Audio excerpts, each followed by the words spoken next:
하나님 말씀은 베드로전서 3장 베드로전서 3장 13절부터 11절인데 17절까지만 공독을 하겠습니다.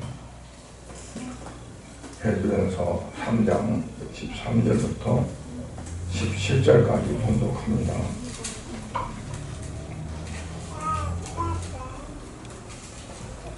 같이 공부합니다. 또 너희가 열심으로 선을 행하면 누가 너희를 해하리요.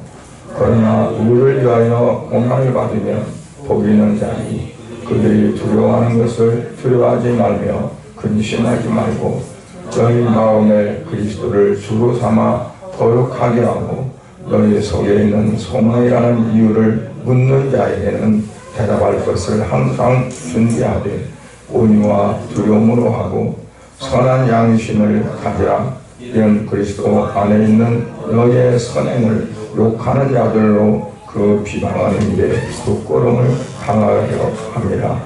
선을 행함으로 고난받는 것이 하나님의 뜻일진데 악을 행함으로 고난받는 것보다 나으니라.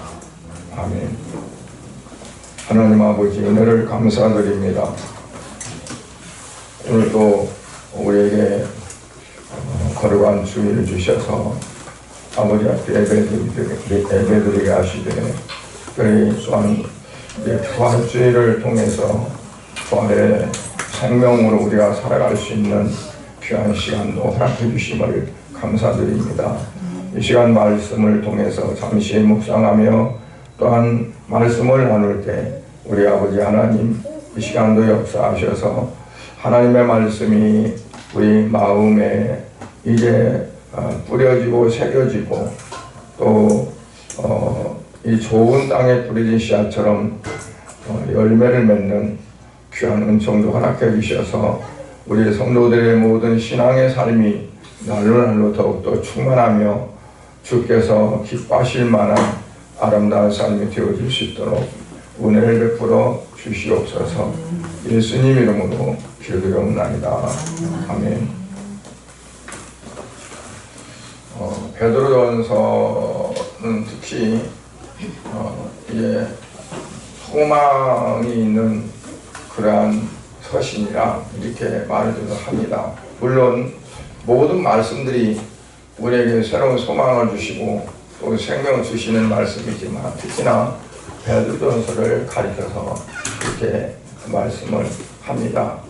그 이유는 핍박을 당하고 있는 그 성도 또 고난 가운데 있는 그 성도들에게 앞으로 미래를 내다볼 수 있는 어떠한 그런 희망을 주고 있다 해서 이렇게 이름을 붙인 것 같습니다. 어쨌든 우리가 이 세상에 살아가다 보면 많은 어려운 일들이 우리가 평안하고 좋은 일보다 더 많다고 여기시죠. 그리고 평안한 삶보다도 힘들고 어려운 삶이 많다고 이렇게 여기십니다. 그런데 그럼에도 불구하고 우리 성도들은 그 모든 삶 속에서 마치 배가 그 물 위를 항해하지만 그 배에 물이 스며들지 않고 그리고 그 물을 저항하는 힘을 이용해서 내가 가고자 목적하는 그런 곳으로 항해하듯이 이 세상도 마찬가지로 우리가 그 세상의 어떠한 물결 위에 살아가지만 그러나 거기에 침몰되지 않고 그리고 그 모든 것들을 이제 누리면서 그리고 목적한 항구로 가는 그러한 우리 신앙의 여정이 되어져야 된다고 이렇게 봅니다. 그래서 오늘은 특히 성도가 지켜야 할 신앙의 자세를 통해서 부활과 또 거기에 따른 성도들의 신앙이 어떻게 연결되어지고 그리스도의 부활이 내 신앙 속에 어떻게 승화되어져서 우리가 그런 삶을 살아갈 것인가 하는 그런 말씀을 나누고자 합니다. 먼저 13절부터 14절에 보면 열심히 선을 행하라 그랬어요. 또 너희가 열심으로 선을 행하면 누가 너희를 해하리요. 그러나 너희를 위하여 고난을 받으면 복이 있는 자니 그들이 두려워하는 것을 두려워하지 말며 근심하지 말고 그랬거든요. 그러니까 하나님 말씀을 따라서 어떻게 하냐면 선을 행하라. 열심히 선을 행하고 살아라. 즉 착하게 살아라 하는 그런 말이 되겠죠. 그러면 어떻게 하는 건가요? 선하게 살면 모든 일이 잘 풀리고 잘 되진다는 건가? 그럴 때 하나님 편에서와 우리 사람 편에서 답이 좀 갈린다고 봐요. 아니 그냥 열심히 선을 행하고 살면 모든 일이 잘 풀리니까 만사형통합니까? 그러면 하나님 편에서는 뭐라고 대답할까요? 맞아, 그래. 그리고 사람에게 물어본다면 무슨 말이야? 반드시 그렇진 않아. 잘 될 때도 있지만 안 되는 일이 훨씬 더 많은. 그렇게 이제 말을 할 수가 있죠. 그런데 14절에 보면 뭐라 했냐면 의를 위해서 고난을 받으면 복이 있다.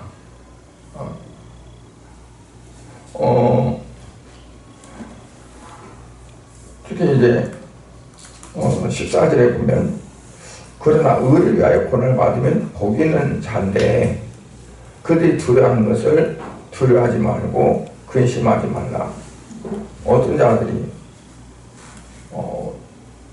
이제 이 세상에 아주 풍파가 심하고 그리고 엄청 힘들고 고통스러운 세상이다. 어떻게 살아갈까? 내가 그걸 어떻게 이기고 나갈까? 하고 근심하고 두려워하는데 두려워하지 말라는 거예요. 그러면서 뭐라고 하냐면 15절에 보면 너희 마음속에 그리스도를 주로 삼아 그리스도를 주인으로 삼아 내가 주인이 아니라 예수님 내 안에 주인이 되게 해가지고 우리가 살아가면 어떻게 해요? 이제 여기 뭔 말씀하냐면 나에게 소망에 가는 것을 누가 물어볼 때 그거를 대답할 수 있는 삶을 살아가는 거죠. 아니 정말 예수 그리스도 안에서 살고 선한 일 많이 하면서 살면은 잘 살 수 있어요? 고통 가운데 안 빠지고 살아갈 수 있어요? 그 말을 누가 묻는다면 뭐라고 글쎄 나도 몰라 그런다던가 아니면 살아봐야 알아 그런다던가 그게 아니라 그걸 명쾌하게 대답할 수 있는 그런 삶이 되어져야 된다는 거예요. 15절의 말씀은 그걸 말씀하는 거죠. 너희 속에 있는 소망에 관한 이유를 묻는 자에게 대답할 것을 항상 준비해서 온유하고 두려움으로 이제 그 말을 해줄 수 있는. 그러니까 누가 어떤 신앙적인 것을 말하고 신앙적인 삶을 살 때 닥쳐오는 여러 가지 어려움과 환란이 있는데 그것들을 어떻게 이기고 나가야 되고 또 어떤 상황이 있을 때 어떡하냐 하는 것들을 묻는다면 내가 그들에게 그들을 사랑하는 마음으로 또 두려운 마음으로 잘 풀어서 그리스도 안에서 소망에 관한 그 말을 해줄 수 있도록 항상 내 삶이 준비가 되어 있어야 합니다. 그러니까 지식적으로 이렇게 아는 것을 말하는 것이 아니고 나의 삶 속에서 그렇게 얻어지고 경험되어지고 한 그러한 것들을 그냥 아무 때나 누가 묻는다면 그래 내가 이래 살다 보니까 이러더라 하면서 그거를 말해줄 수 있는 그게 되어져야 된다는 것을 말씀하죠. 그리고 16절에 보면 선한 양심을 가지라 그래요. 이런 그리스도 안에 있는 너희 선행을 욕하는 자들을 그 비방하는 일에 부끄러움을 방해하려 합니다. 선한 양심은 어떤 것이 선한 양심일까요? 선하라는 것은 하나님밖에 선한 이가 없다 했거든요, 예수님이. 그럼 선한 양심이면 어떠냐? 하나님이 주시는 거죠. 어떤 환경 속에서도 내가 이걸 이기고 나가려고 막 하다가 거기서 부딪히는 어떤 상황, 것들을 정리하는 것이 아니라 하나님께 기도하고 하나님이 원하신 뜻에 따라서 살아가면서 거기서 얻어지는 어떤 체험, 그리고 거기서 얻어지는 나의 간증 또는 실증, 어떤 그러한 것들이 주님과 나와의 관계 속에서 빚어지고 얻어지는 그러한 것들이 나에게 하나하나 이게 쌓여져서 누가 내게 묶어들라 그거를 그냥 하나씩 꺼내서 보여주고 알게 함으로 그를 바른 길로 하나님이 원하신 길로 인도해 나갈 수 있는 그러한 신앙 같은 그러한 부분이 우리에게 있어져야 된다는 거예요. 나 혼자로 살기가 바쁘고 허덕거리고 막 그런 게 아니라 내가 신앙생활을 하면서 내 안에 이제 이와 같은 것들이 하나하나 쌓여져서 그럼 다른 사람들에게 나눠주면서 이럴 때는 이렇게 하니까 정말 내가 어려운 가운데 이기고 나갈 수 있더라. 하나님이 이렇게 하시더라는 것을 어떤 책에서 읽어서도 아니고 누구한테 들어서도 아니라 내가 실질적으로 그와 같이 하나님과의 삶 속에서 이루지가 않는 그러니까 선한 양심이라는 것은 내가 온전히 하나님 중심으로 살려가려고 하는 그런 가운데에서 어떤 실증이 되어지고 그리고 경험되어진 것들 그런 것들을 그대로 그냥 알려주고 내주는 그 자체가 선한 양심이라고 이렇게 저는 알아냈어요. 그러니까 내가 그렇게 주님과 관계에서 살지 못하면 결코 그런 부분들이 나갈 수가 없고 누구한테 그렇게 내보일 수가 없는 거죠. 그냥 어서 들었던 거 그냥 갖다 옮기는 거고 그리고 내가 어떤 책 사서 봤던 거를 그냥 인용하는 것에 끝날 수밖에 없는 거죠. 그러면 그거는 살아있는 것이 아니고 하나의 죽음과 같은 그게 되는 거죠.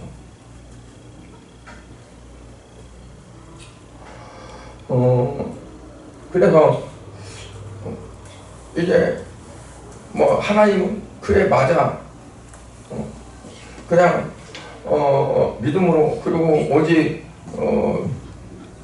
하나님 양식으로 살아가면 어떤 어둠 다 극복하고 이길 수가 있어. 근데 우리 어떤 편에서 보면 아니야 아니야 다 100%는 아니야 라고 생각할 수 있는데 이제 그렇게 하나님과의 관계 속에서 내가 넘어져도 보고 막 꼬꾸라져도 보고 그러면서 다시 일어서고 하면서 진짜 하나님의 어떤 그런 부분들을 맛보면서 온 사람은 그 부분에 대해서 명쾌하게 그를 인도하고 이제 인도할 수 있는 이끌어갈 수 있는 그게 이제 되어진다 하는 그 말씀.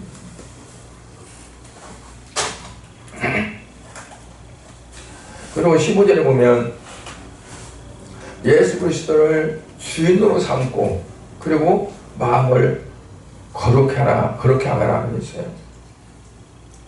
너희 마음에 그리스도를 주로 삼아 거룩하게 하고 너희 속에 있는 소망이 가는 이유를 묻는 자에게 대답을 항상 준비하라. 그러니까 그리스도를 주인으로 삼아야 그게 된다는 거죠.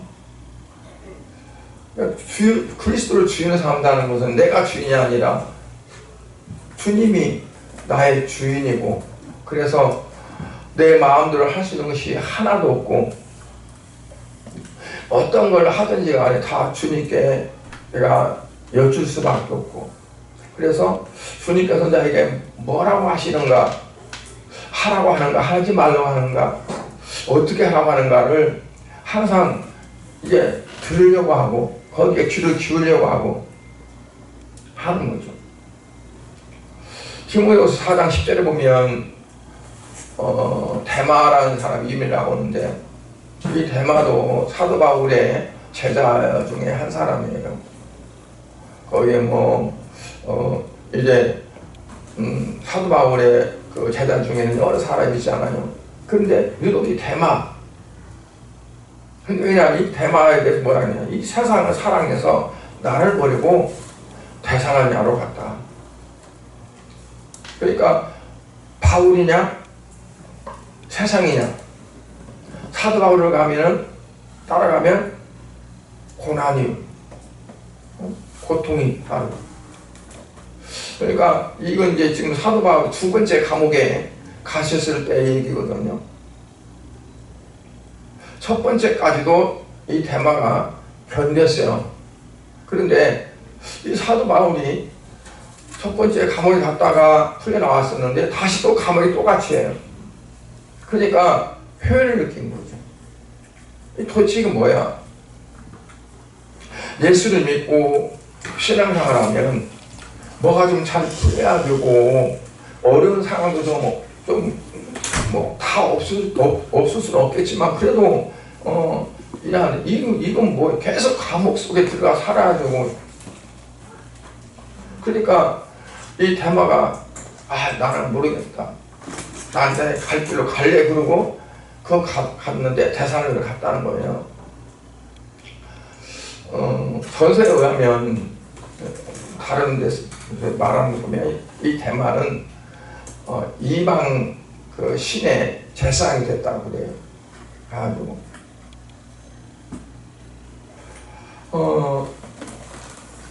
근데 왜 그럴까요? 주님을 주인으로 삼지 못했으니까 그런 거거든요. 주님이 나의 주인이라면 그 종이 주인을 위해서 살지 자기의 어떤 것들을 위하는 게 아니거든요. 종은 주인이 죽으라면 죽는 것까지 다 해야 될 정도로 완전히 절대 복종이 하는 그런 이제 그 관계잖아요. 그런데 자기 어떤 부분이 힘들다고 못한다고 그래서 그냥 자기 마음대로 거처를 옮길 수 있고 그런 거 아니에요. 종이 만약에 도망갔다 주인의 허락 없이 잡히면 죽습니다. 그거는 죽어도 어떤 법적으로 하등해왔다는 그게 없어요. 왜냐하면 소유이기 때문에, 주인의 소유물이기 때문에. 근데 그래서 사도 바울이 이제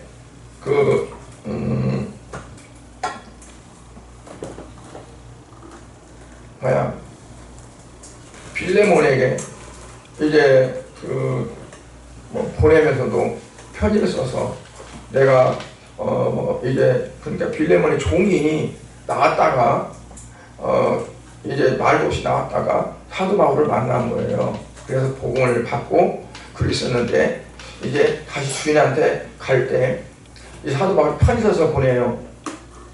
왜냐하면 말 없이 나왔기 때문에 죽이면 죽는 거거든요. 그러니까 나를 맞이하는 것처럼 나를 대하게 해달라고 편지 써서 보내거든요. 바로 주인과 종과 관계는 그런 거거든요. 그러니까 그리스도를 주인으로 섬긴다면 내가 좀 어렵다, 형편이 힘들다, 고통스럽다, 그런 거는 이유가 안 돼요.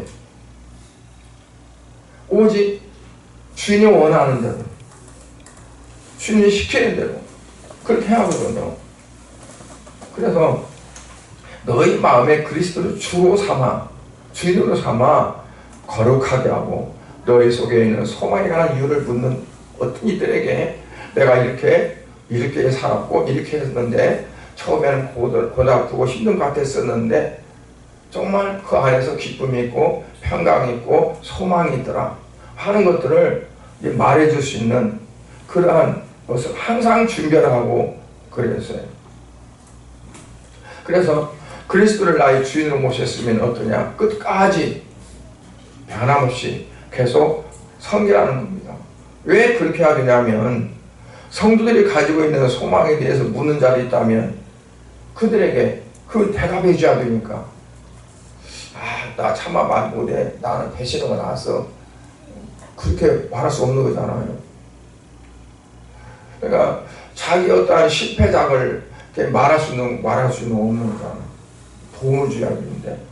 그러니까 내가 신앙에 어떤 권면할 수 있고, 그리고 신앙적으로 이렇게 세울 수 있는 그러한 준비가 되셔야 한다는 거죠. 교회에서 신앙생활 하지만 이제 직분을 받아서 또 특별히 주의를 힘쓰는 자들은 다 그와 같이 세월 받는다고 봐야 돼요. 어떤 연약한 그러한 믿음을 가진 사람들이 시험에 들거나 어떤 환경에 빠졌을 때 그들에게 뭐냐면 여기서 말하는 것처럼 그들에게 권면하고, 그리고 신앙적으로 이렇게 세워서 오직 주님을 향해서 갈 수 있는 그러한 부분을 이제 이렇게 세워주는 그러한 부분들이 필요하거든요. 그래서 교회가 필요한 거예요. 교회가 필요한 것은 일단 하나님 우리를 택하셔서 부르셔서 나를 예수 믿게 했어요. 그래서 독불장군으로 혼자 신앙생활해도 그 신앙은 신앙이야. 그러나 신앙생활은 아니에요. 생활은 서로 간에 교류가 돼야 돼. 그래서 서로 격려해주고, 서로 유료해주고, 서로 붙들어주고 하면서 이제 나아가는 거거든요. 그래서 교회가 필요한 거고,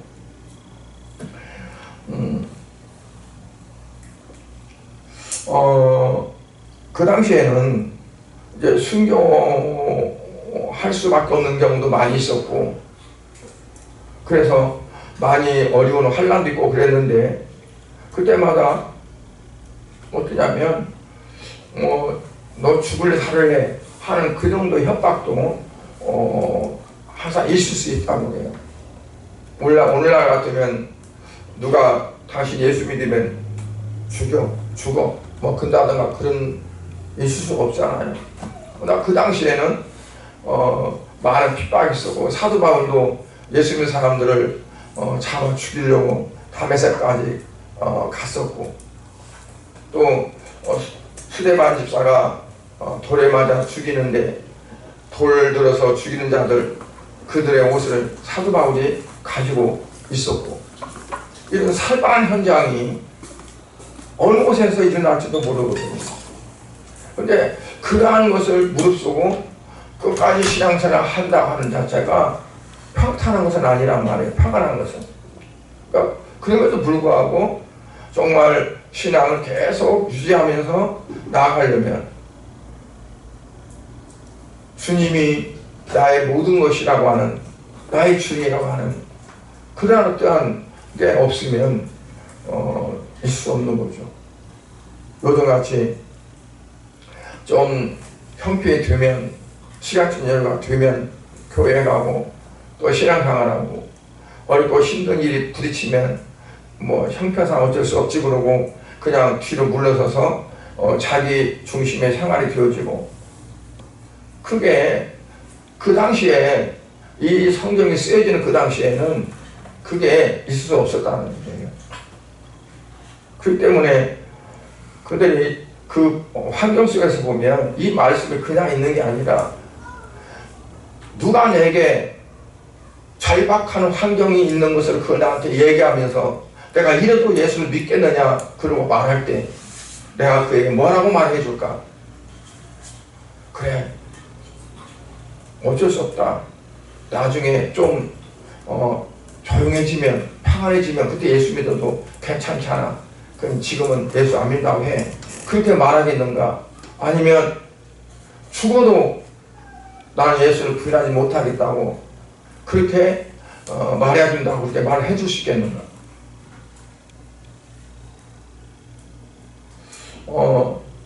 우리가 오늘 신앙생활은 너무 평안하니까 다른 어떠한 그러한 어려움들이 없으니까 그냥 그렇지만 초대교회 때 같은 때는 그렇지 않았다는 거죠.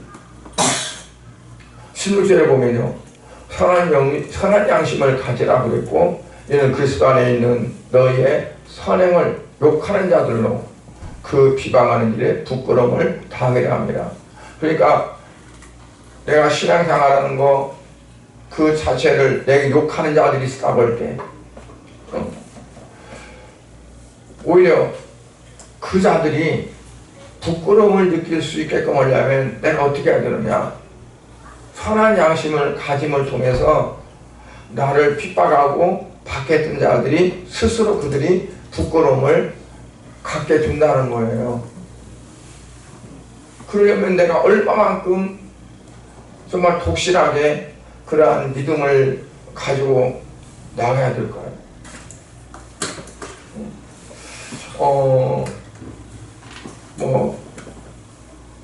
정말 여러 가지 핍박 가운데서도 승리하고 이겨나갈 수 있는 그게 있어야 되는데, 여기서는 뭘 가지라고 했냐면 선한 양심을 가지라고 했어요. 여기서 말하는 선한 양심은 뭐냐면 끝까지 인내심을 가지고 나갈 수 있는 어떤 단순한 마음, 깨끗한 마음, 단순한 마음. 종교계에 가는 사람들이 가장 크게 주장했던 것이 뭐냐면 오직 믿음, 오직 성경, 오직. 그러니까 오직이란 말은 다른 게 있을 수 없다는 얘기예요. 이거밖에 없다는 얘기예요. 오직 예수 그러면 나는 예수님밖에 없어. 다른 거 없어.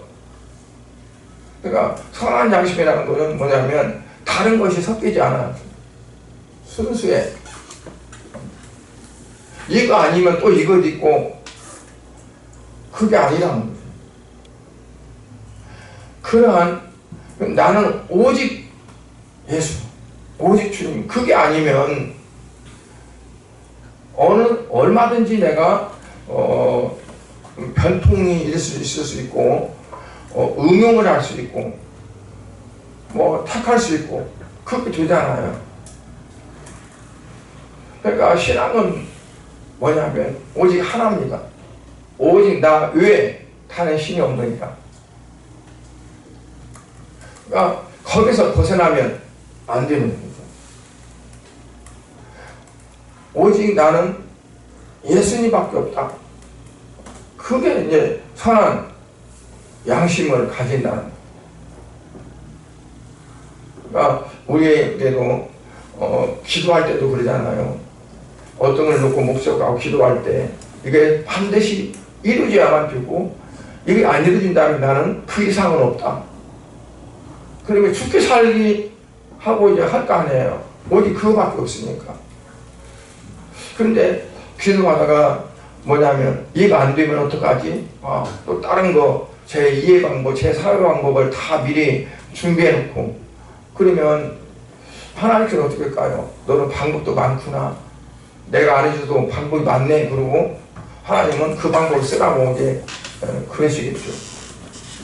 그런데 어떻게 보면 무식한 것처럼 그냥 막 들이대면서 난 이거밖에 없어요. 하나님, 나 이거 아니면 나는 안 된다고 하는,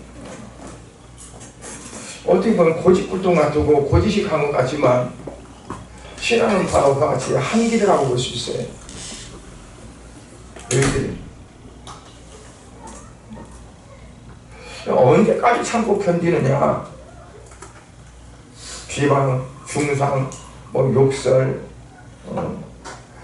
다 하다가도 나중에 지쳐가지고 자기들 스스로 깨닫고 부끄러울 때까지 참아야 된다는 거예요. 슬반 집사님은 그냥 자기가 죽기까지 참은 거죠. 그들이 돌을 던지고 죽였지만, 그 당시에는 그게 안 됐지만, 사울 같은 경우는 그가 회개하고 나중에는 그것 때문에 얼마나 마음이 아팠을까. 나는 죄인 중에 교수다. 나는 그냥 죄인도 아니야. 나는 죄인 중에 가장 악한 죄인. 죄인 중에 우두머리 교수라고 그가 고백할 때는 그에게 있어서 가장 맨 먼저 스데반 집사가 있지 않았을까 생각해요. 그렇다면 스데반 집사는 그냥 죽은 게 아니죠. 그가 끝까지 하나님의 뜻을 이룬 거라고 볼 수 있어요.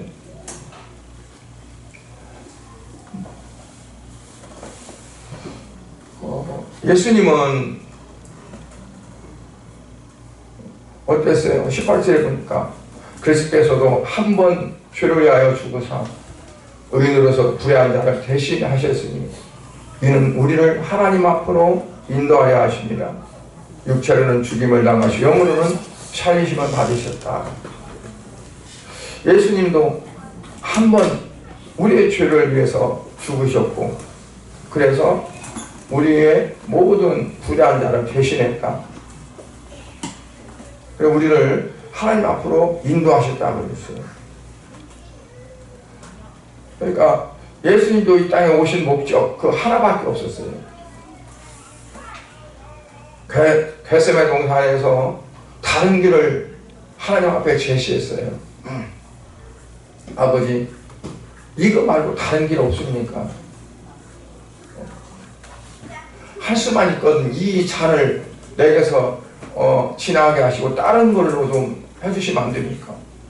그런데 하나님이 정하신 하나의 길, 예수의 십자가에 우리 모든 죄를 대신 짊어지시고 죽는 그 길밖에 없었어요.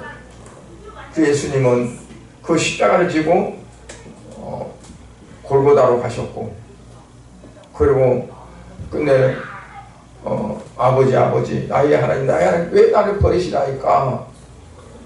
그거는 예수님을 버리신 것이 아니라 우리의 모든 죄를 거기다 다 예수님이 짊어졌기 때문에 그 죄 값을 예수님이 받으시니까 하나님의 버리심 받은 것처럼 그 고통을 받게 되어진 거라고 봅니다. 그래서 예수님도 오직 한 길로 가셨고 우리도 오직 그 한 길로 가야만 됩니다. 내가 곧 길이요 진리요 생명이니 나로 말망지 않고는 나를 통하지 않고는 아버지께로 올 자가 없다. 오직 그 한 길 예수 그리스도를 통해서만 갈 수 있는 길. 오직 신앙은 한 길이다. 두 길도 아니고 세 길도 아니고 하나의 길로 가는 거라는 것을 말씀했습니다. 특히 오늘 20절부터 21절을 보면요. 그들은 전에 노아의 날 방주를 준비할 동안 하나님이 오래 참고 기다리실 때에 복종하지 아니하던 자들이라. 방주에서 물로 말미암아 구원 얻은 자가 몇 명뿐이니 더위 8명이라. 물론 예수 그리스도께서 부활하심으로 물은 예수 그리스도께서 부활하심으로 말미암아 이제 너희를 구원하는 편이 곧 예수라. 이는 곧 세례라. 이는 육체의 더러운 것을 취하여 버림이 아니요 하나님을 향한 선한 양심의 강군이라 그랬어요. 여러분 요즘에 그 풍랑이 많이 일고 태풍도 왔다 오면 얼마나 세게 오는지 고기야기 갔다가 배가 그 태풍에 뒤집혀서 죽은 사람들이 많이 있습니다. 그 가운데서도 산 사람들이 있어요. 그러면 그 가족들이 있잖아요. 가족들이 그 바다를 바라볼 때 어떨까? 자기 남편이 혹은 자기 아들이 죽었으면 그 바다를 볼 때 바닷물이 뭘로 느껴질까요? 죽음의 바다. 죽음의 바다로 느끼지. 근데 구사일생으로 살았어요. 그 산 사람의 가족들이 그 물을 바라볼 때는 죽음의 바다를 보여줄까요? 살아서 나온 어떤 정말 구사일생을 사는 그 바다로 보이실 거예요. 생명의 바다로. 왜? 살았으니까. TV 보니까요, 6살 먹은 아이가 몇 살이라고 했죠? 8살이요? 그 어머니가 그냥 갑자기 쓰러졌는데 숨을 안 쉬고 누워있으니까 얘가 이제 119로 전화를 했나 봐요. 전화해가지고 우리 엄마가 쓰러졌어요. 뭐 숨쉬 안 쉬냐 뭐 하냐 물어봤나 봐요. 그러니까 안 나오니까 그럼 뭐 내가 자세히 못 들어서 몰라 이렇게 심폐소생술을 해보라 이러지 않나. 아니 얘가 심폐소생술을 했어 어쨌든 간에 이건 올라가서. 그러니까 배 위에 올라가서 온 거예요. 지가 옆에서는 안 되니까. 근데 살아난 거예요. 그래가지고 지난번에 뭐 6기 정도 거기서 나왔더라고. 얘가 나왔는데 그 엄마가 이제 살아가지고 그 아이를 보면 어떨까요? 얘가 나 살렸어. 얘 안 했으면 나 죽었어. 그럴 거 아니에요. 얘가 나 살렸다고. 그러니까 어떤 부분에서 이러한 어떠한 그런 부분이 되어지는 거죠. 20절을 보면 노아를 방주를 준비할 동안 하나님이 오래 않게 하실 때 복종하지 아니하던 자들, 그러니까 복음을 전했으나 그 복음을 받지 아니하던 자들. 근데 방주에서 물로 인해서 구원 얻은 자가 몇 명뿐이라 겨우 8명이라 노아 식구들만 살았다는 거예요. 그러면 물은 뭔 의미하냐면 죽음을 의미합니다. 물 세례를 세례요한이 요단강에서 줄 때 침례라고 물에 들어간다고 해서 물에다가 넣었다가 끌어내는데 이건 뭘 의미하냐면 너는 이제 죽었다 하는 거예요. 죽었다가 다시 살았다 해서 물은 사망을 의미합니다. 사망.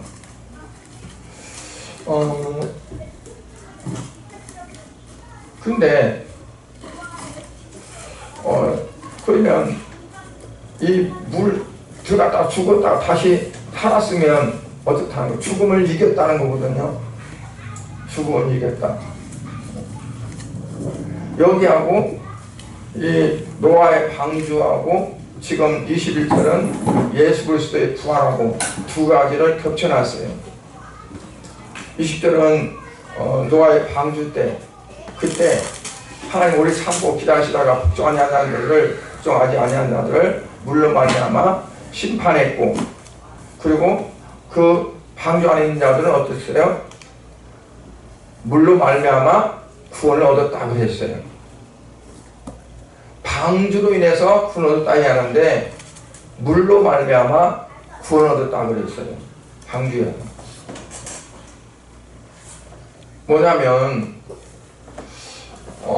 아까 물은 사망을 의미한다고 했잖아요. 사망을 의미하는데 이 방주는 이 뒤에 나오는 선한 양심을 의미한다고 볼 수 있어요. 근데 이 노아는 당대 의인이었고 그래서 그들은 선한 양심을 가진 자들이요. 그래서 방주를 지었어요. 이 방주가 물이 없으면 뜰 수가 없어요. 물에서 방주가 떠요. 그리고 이게 항해를 해서 아라사에 가서 걸쳤어요. 그런데 그 당시에 죽은 자들은 이 물 때문에 죽은 거예요. 그런데 이 방주 안에 있는 사람들은 이 물을 인해서, 그러니까 여기서 아까 20절에 보면 뭐라고 말씀하냐면 그들은 주께서 방주에서 물로 말미암아 구원 얻은 자. 그냥 방주에서 구원 얻은 자라고 하고 방주에서 물로 말미암아는 뭔뭘 통하여라 하던데거든요. 물을 통해서 방주에서 물을 통해서 구원 얻었다 그래요. 그러니까 이제 뒤에 그 21절에 보면 물은 예수 그리스도의 부활하심으로 말미암아 이제 너희를 구원하는 표라 그랬어요. 예수님이 부활하심으로 말미암아서 너희를 구하는 표가 바로 물이라. 그리고 구원 얻은 곧 세례라. 이는 육체의 더러운 것을 제하여 버림이 아니요 하나님을 향한 선한 양심의 강군이라 그랬거든요. 그런데 성경에 이제 그 개역 한글을 보면 성경의 21절 그 끝부분이 다릅니다. 어떻게 다르냐면 하나님을 향한 선한 양심의 강군이라 그랬어요. 아니요, 그 한글 성경은 오직 선한 양심이 하나님을 향하여 찾아가는 것이라. 그러니까 개정은 하나님을 향한 선한 양심의 강구라 그랬고, 개혁 한글은 오직 선한 양심이 하나님을 향하여 찾아가는 것이라. 선한 양심이 하나님을 향해서 찾아간다는 거예요. 이게 구원을 얻는 그 자체를 말하는 겁니다. 그런데 아까 선한 양심은 방주라고 그랬잖아요. 방주가 하나님을 향해서 가려면 물이 있어야 그 방주가 둥실둥실 떠가지고 간다는 거죠. 그런데 그 물은 사망이란 말이에요. 고난, 고통. 다시 말하면, 쉽게 말하면 뭐냐면 우리 성도들이 하나님을 향해 갈 때 그냥 갈 수가 없고 고난과 고통과 사망과 같은 그런 환난, 어려움이 없으면 갈 수 없다는 얘기예요. 세상 사람들은 그 속에 그냥 빠져 죽어요. 사망과 환난과 어려움과 그런 것도 있을 때 거기에서 살아날 수가 없어. 그냥 빠져 죽어요. 그런데 여기 앞에 있는 선한 양심을 가진 그리스도인들은 어떠냐면 이제 선한 양심인 방주가 그 방주를 탔기 때문에 그 고난의 바다, 흑암의 바다, 사망의 바다를 그를 지나서 하나님 앞에 갈 수 있다는 거예요. 그러니까 하나님 우리에게 왜 고난을 주고 고통을 주고 어려움을 주느냐, 그것을 능히 이기고 하나님 앞에 나갈 수 있게 하기 위해서 주시는 겁니다. 아멘. 네. 그러나 그와 같은 하나님을 나의 주인으로, 예수님을 나의 주인으로 섬기는 그 자체가 아니면 그 갈 수가 없어요. 그래서 물은 곧 세례가 그랬어요. 세례를 말한다. 다시 사는 걸 말한다. 그러니까 우리가 살아가는 고난, 고통, 환난 이러한 것들이 왜 내게 오는가라고 우리가 그걸 원망하고 그걸 우리가 한탄할 것이 아니고 그거는 내가 넉넉 이기고 갈 수 있어서 내게 주신 거다. 그래서 오히려 나는 그 위로 내가 가서 하나님 앞에 나갈 수 있다. 그런데 그걸 때문에 하나님 앞에 가지 못한다는 건 뭐냐면 어떠냐면 내가 하나님을, 예수님을 나의 주인으로 섬기지 못한다. 주인으로 여기지 못한다는 거예요. 그렇기 때문에 내가 그 방주 안에 있지 못하고 그냥 물속에 빠져서 죽어가는 거예요. 그러니까 우리가 앞으로 장차 우리가 살아가는 생활 속에서 평탄 대로처럼 그냥 순탄하게 잘 되어지는 길만 있다? 그렇게 생각할 수가 없어요. 얼마든지 힘들고 고통스럽고 어려운 환경들이 많이 있을 수 있어요. 그러나 그러한 것들은 내게 문제가 안 된다니. 왜? 나는 방주, 선한 양심이 하나님을 향해 찾아가는 것이라 말한 것처럼 어떻게 찾아가요? 방주가 있으니까. 그 방주 안에서 가니까. 그래서 우리는 항상 어때요? 내가 이와 같이 예수님을 나의 주인으로 삼고, 그리고 내가 선한 양심을 통해 선한 방주 안에 있어서 내가 어떤 고난의 파도도 어떤 것도 다 극복하고 내가 나아갈 수 있는 그러한 것들은 우리가 생각하면서 그걸 이기고 극복하고 나아가야 된다는 거예요. 그렇지 못하면 어떨까요? 조그마한 일도 그냥 부딪혀서, 그러면은 누가 나에게 물어봐요. 이런 상황에서 어떻게 합니까? 물으면 말할 수가 없는 거죠. 너는 그냥 방주 안에 있기만 해. 하나님을 주인으로 섬기고 살아가면 그 모든 건 다 오히려 그걸 이길 수 있어 하는, 그게 내 삶의 체험 속에서, 내 삶의 여정 속에서 그게 이제 얼마든지 준비돼서 나가야 된다는 거예요. 그래서 항상 준비하고 있어야 된다고 그랬어요. 그게 뭐냐면 신앙 안에서 바로 살아가는 사람들이라는 거예요.